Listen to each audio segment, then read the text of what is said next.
दोस्तों आधी रात ऐसा क्या हुआ कि देश के प्रधानमंत्री नरेंद्र मोदी को राष्ट्रपति द्रौपदी मुर्मू से मिलना पड़ा। दोस्तों एक बड़ी खबर निकल कर आई रात कि राष्ट्रपति द्रौपदी से मिलने पहुंचे प्रधानमंत्री नरेंद्र मोदी। हर तरफ एक बड़ी हेडलाइन चलती हुई नजर आई। यहाँ तक कि राष्ट्रपति भवन से जो है ये तस्वीर भी डाल दी गई रात में कि कैसे जो है प्रधानमंत्री ने राष्ट्रपति द्रौपदी मुर्मू से मुलाकात करी है। इस मुलाकात के पीछे आखिरकार क्या कारण है? क्या हुआ कि अचानक प्रधानमंत्री को राष्ट्रपति के पास पहुंचना पड़ा? क्या हुआ कि राष्ट्रपति से मीटिंग करनी पड़ रही है, कि वहां पर पहुंचना पड़ रहा है? रात में नरेंद्र मोदी जो है वो राष्ट्रपति भवन जाते हैं और उनसे मुलाकात करते हैं। ये खबर दोस्तों अब निकल कर आई है और ये तस्वीरें भी साथ साथ निकल कर आई हैं। राष्ट्रपति भवन से ये तस्वीरों को डाला गया है जिसमें साफ आप देख पा रहे हैं कि प्रधानमंत्री और राष्ट्रपति की मुलाकात हो रही है। वहीं दोस्तों हेडलाइन आप देख लीजिएगा यहाँ पर किस तरीके से हेडलाइन भी डाली गई है कि प्रधानमंत्री ने की राष्ट्रपति द्रौपदी मुर्मू से मुलाकात। और तमाम दोस्तों बोला जा रहा है कि कुछ ऐसे मुद्दे हैं जिन पर चर्चा हुई है। प्रधानमंत्री ने राष्ट्रपति मुर्मू से शिष्टाचार भेंट की। यह शीर्ष संवैधानिक कार्यालयों के बीच नियमित मुलाकात थी। मुलाकात वीर बाल दिवस समारोह के साथ हुई। दोस्तों आपको बता दें कि प्रधानमंत्री राष्ट्रपति भवन में मुलाकात के लिए पहुंचे। राष्ट्रपति कार्यालय ने इस बैठक की तस्वीरें जो है एक्स पर यानी कि ट्विटर पर साझा करी हैं। प्रधानमंत्री मोदी जो है बोला जा रहा है कि शिष्टाचार भेंट की है, कि शिष्टाचार भेंट जो है ये बोला जा रहा है इसे। पर दूसरी तरफ दोस्तों ऐसा लग रहा है कि कुछ ना कुछ अंदर बड़ा खेल जो है वो चलता हुआ नजर आ रहा है। क्यों? क्योंकि ऐसा लग रहा है पीएमओ के अंदर दोस्तों कुछ बड़ी से बड़ी चीजें हो रही हैं। जहां तक नाम आ रहे हैं नवनीत सहगल, हिरेन जोशी, ये सारे नामों के साथ अब लग रहा है पीएमओ में बहुत बड़ा कुछ होने वाला है।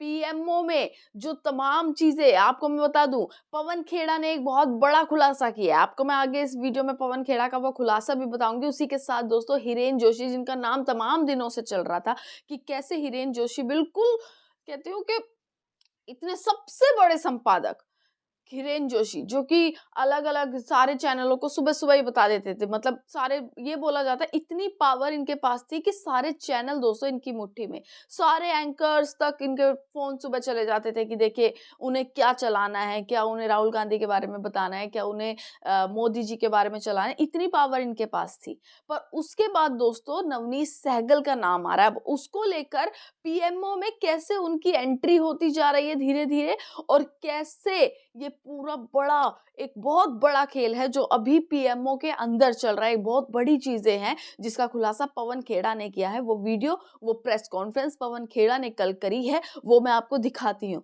पर इसी के साथ तस्वीरें जो है राष्ट्रपति के साथ प्रधानमंत्री नरेंद्र मोदी की सामने आई हैं, जिसमें शिष्टाचार मुलाकात तो बोली गई है, तमाम चर्चा भी हुई है। वो चर्चा आखिरकार क्या है वो सामने निकल कर नहीं आई है। पर जिस हिसाब से पीएमओ के अंदर बड़ा खेल चल रहा है उससे साफ नजर आ रहा है कि ये मुद्दे पर चर्चा कहीं ना कहीं हो सकती है। वो पूरी चर्चा हो सकती है और इसी बारे में तमाम कुछ बातें हो सकती है। पहले आप पवन खेड़ा की प्रेस कॉन्फ्रेंस को देखिएगा, आप बेहतर चीजों को समझ पाएंगे कि आखिर अंदर क्या क्या खेल हो रहा है। आप 112 डायल कीजिए, सर्विस आपको मिलती है।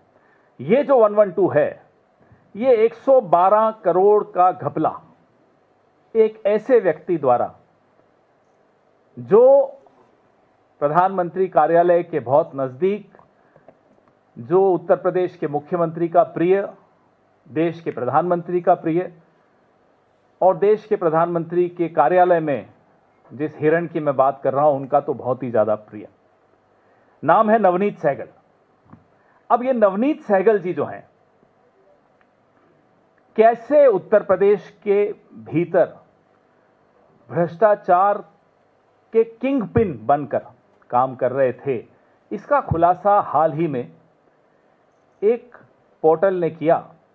उस पोर्टल ने इनकम टैक्स डिपार्टमेंट की एक रिपोर्ट को कोट किया। उस रिपोर्ट के आधार पर अपनी स्टोरी लिखी और वो जब हमने पढ़ा, आपने भी पढ़ा होगा, तो एक सवाल हम सबके दिमाग में आया कि भाई जिस व्यक्ति के बारे में इतना खुलासा है, सार्वजनिक पटल पर इतना खुलासा हो चुका हो, तो प्रधानमंत्री कार्यालय को तो जाहिर सी बात है उसके विषय में इससे कहीं ज्यादा पता होगा। फिर भी ऐसे व्यक्ति को उत्तर प्रदेश से यहां ले आए दिल्ली और प्रसार भारती का चेयरमैन बनाया। फिर जब हमारा आपका कुछ संवाद हुआ हिरेन जोशी के संबंध में, तो आनंद फानन में इनका इस्तीफा ले लिया गया। भाई, इतने इस सार्वजनिक पद पर आप किसी को बैठाते हो तो जनता को जवाब तो दीजिए कि क्यों बैठाया और फिर क्यों हटाया। और अब चर्चा है कि ये साहब जो हैं अब प्रधानमंत्री कार्यालय की तरफ बढ़ रहे हैं। अब हमें नहीं मालूम सच क्या है, क्योंकि पारदर्शिता इस कार्यालय में नहीं है और इस कार्यालय के विषय में अभी बहुत कुछ आना बाकी है। प्रधानमंत्री कार्यालय देश का सबसे महत्वपूर्ण कार्यालय होता है। हमने कुछ सवाल पिछले कई दिनों से लगातार पूछे, जवाब जहां से आने चाहिए वहां से तो नहीं आए, लेकिन और कहीं से जवाब भी आ रहे हैं। हमें धमकियां दी गई, लीगल नोटिस दिए गए, ट्रोल किया गया, झूठ सच सब कुछ किया गया, लेकिन ये लोग अभी हमें जानते नहीं। तो ये जो नवनीत सहगल हैं, इनके नेटवर्क के लोग इन्हें लंबू कहते हैं। आप जानते होंगे, लंबे से हैं, खान मार्केट में कई बार दिखते हैं, खान मार्केट गैंग का हिस्सा हैं। तो जो कोड वर्ड है इनका एनएस है, लंबू है, दो अलग अलग नामों से जाने जाते हैं। 4 मार्च 2022 लखनऊ की एक सड़क पर एक टोयोटा कार में 41 लाख रुपए पकड़े गए थे। यहां से यह सिलसिला शुरू हुआ। Institute of entrepreneurship development IED के ये निदेशक देवेंद्र पाल सिंह इसमें शामिल थे और आईईडी के जो चीफ थे, चेयरमैन थे, ये नवनीत सहगल जी थे।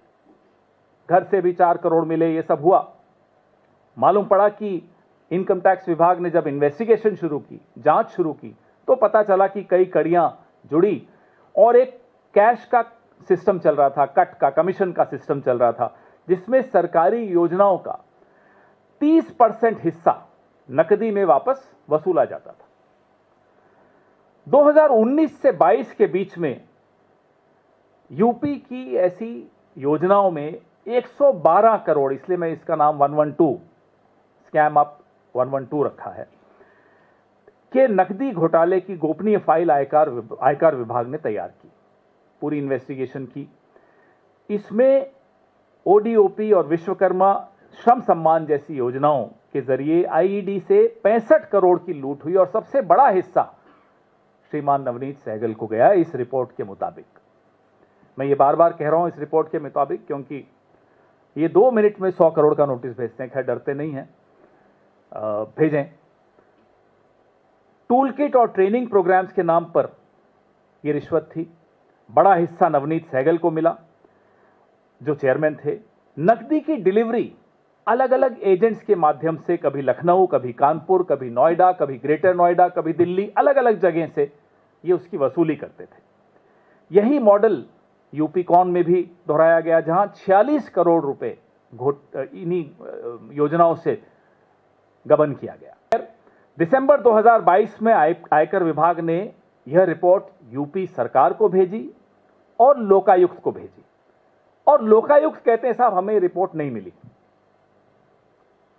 आप लोगों को तो तुरंत सुबह मैसेज आ जाता है, सुना है 12-15 एंकर्स के साथ कॉन कॉल भी होती, कॉन्फ्रेंस कॉल होती है कि आज राहुल गांधी पर यह हमला बोलना है, आज नेहरू जी के लिए यह बोलना है। लेकिन 254 पेज की रिपोर्ट भारत सरकार के आयकर विभाग द्वारा उत्तर प्रदेश सरकार और लोकायुक्त को भेजी जाए और लोकायुक्त को मिले ही नहीं, यह भी चमत्कार यहीं हो सकता है। मोदी है तो मुमकिन है, यहीं संभव है ये। इसी आयकर अधिकारी की मुख्तार अंसारी पर की गई रिपोर्ट बिजली की गति से सरकार के पास पहुंच जाती, जहां चाह वहां राह। लेकिन यह रिपोर्ट नवनीत सहगल वाली किसी बुलडोजर के नीचे ये शायद फाइल आ गई होगी। बुलडोजर बहुत चलते हैं यूपी में।